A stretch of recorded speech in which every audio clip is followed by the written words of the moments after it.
I'm here in London on Liberty Street. The problem that we're trying to tackle is the current trial and error process of birth control. Right now, birth control process means that people come in and they try out a medication, they don't know how it's going to affect their body. They don't really understand how individual traits then carry on to side effects on contraception. And that's what we're trying to change at Dama Health. We're trying to personalize contraception and making sure that we find a contraceptive fit for everyone, taking into account personal experiences, medical history, personal preferences, and your genetics.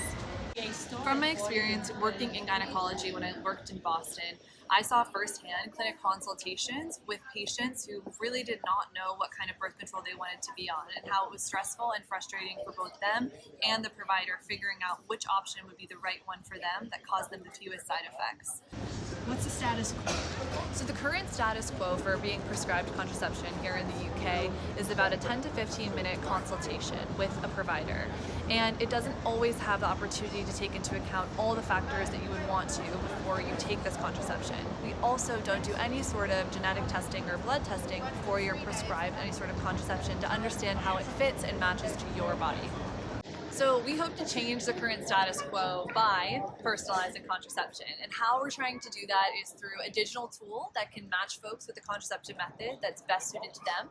But we're also trying to do our own research to fill the gender health gap.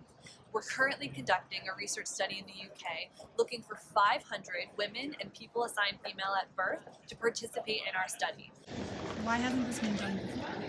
So when the first birth control pill came out, I think it was very effective at what it aimed to do, which was prevent pregnancy. And since then, there hasn't been a lot of innovation in the field. And you could argue that this is really a lack of prioritization of women and female health. And what we're trying to do now is basically personalize contraception using pharmacogenomics. And what this can look like is understanding genetic factors behind side effects on contraception.